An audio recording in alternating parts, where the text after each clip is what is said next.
সর্বপ্রথমে আমি ভক্তমণ্ডলীদের উদ্দেশ্যে করজোরে অনুরোধ করব, আপনারা আজকে এই যে তিনটি দল এখানকার উপস্থিত, মৌলাডিঘি কমিটি তথা সভাপতি মহোদয় তথা এখানকার আয়োজকরা এত কষ্ট করে এটা আয়োজন করেছেন, আপনারা ভক্তবৃন্দরা এখান থেকে যাবেন না। কারণ এটা শাস্ত্রে প্রমাণ করে দিয়েছেন যে কোটি কোটির জন্মের পুণ্যের ফলে আমরা এইরকম সাধুসঙ্গ পাই। তাই সর্বপ্রথমে আপনাদের চরণ কমলে এটা অনুরোধ জানাচ্ছি। আর দ্বিতীয়ত, আমরা শাস্ত্রীয় আলোচনা যেটা সভাপতি মহোদয় বলেছেন যে যেটা আমরা বলবো সেটা যাতে শাস্ত্র প্রমাণ থাকে, একেবারে সঠিক কথা উনি বলেছেন। উনাকে আমার করজোরে প্রণাম। কেন সেই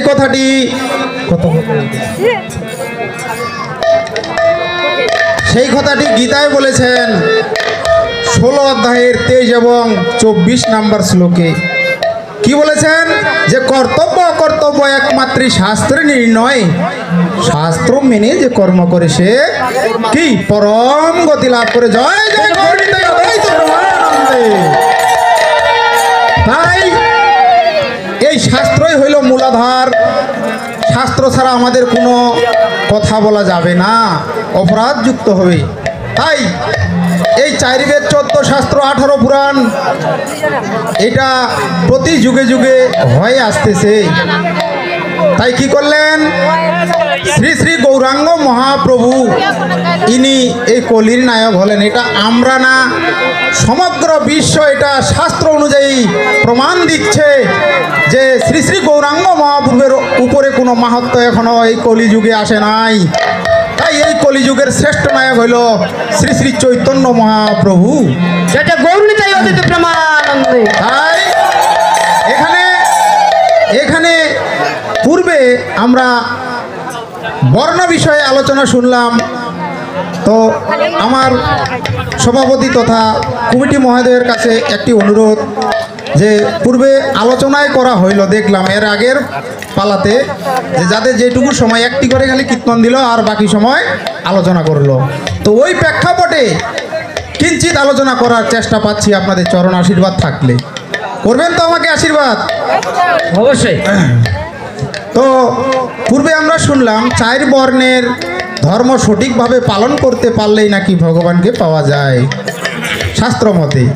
কিন্তু আমরা দেখি শ্রী শ্রী চৈতন্য মহাপ্রভু এই কলিযুগের স্বয়ং ভগবান, তার শাস্ত্র থেকে, তার শাস্ত্রের নাম হলো চৈতন্য চরিতামৃত। এই চৈতন্য চরিতামৃত যদি আমরা শ্রী শ্রী গৌরাঙ্গ মহাপ্রভুকে মান্য করে থাকি, আর মান্য করবই না বা কেন, এই কলিযুগের সংকীর্তন প্রবক্তক শ্রী গৌর হরি, এই কলিযুগের সংকীর্তন এই জীব উদ্ধারের একমাত্র সর্বপ্রথমে এনেছেন কে? শ্রী শ্রী গৌরাঙ্গ মহাপ্রভু। তাই তাকে আমাদেরকে মান্য করতেই হবে। তাই যদি তাকে মান্য না করি, তাই চৈতামৃতে বলছেন যে চৈতন্যকে না মানিলে তারে দৈত্য করে জানি, আর কৃষ্ণকে না মানিলে তারে দৈত্য করে জানি। তাই পূর্বে যদি কৃষ্ণকে না মানতাম তাহলে দৈত্য, আর কলিযুগে যদি চৈতন্য মহাপ্রভুকে না মানা যায় সেই হইল দৈত্য। তাই চৈতন্য চরিতামৃত অনুসারী এবং চৈতন্য সম্প্রদায়ের গুরু পরম্পরা অনুযায়ী আমাদেরকে আলাপ আলোচনা করতে হবে। তাই চৈতন্য চরিতামৃতে বললেন, পূর্বে বললেন যে কি বর্ণের বিষয়ে আলোচনা। এখানে পূর্বে যে গীতার কথাটি বলা হয়েছিল সেটি হলো 4 অধ্যায়ের 13 নম্বর শ্লোক, যেটা আমরা শুনলাম পূর্বে যে 4 বর্ণের স্ব কর্ম করতে হবে, তাইলে ভগবানকে পাওয়া যাবে। আর এখানে বলছেন যে বর্ণ চতুষ্টয় গুণ ও কর্মের বিভাগ অনুসারে আমি সৃষ্টি করেছি বটে, কিন্তু আমি উহার সৃষ্টিকর্তা হইলেও আমাকে অকর্তা ও বিকার রহিত বলিয়া জানিবে।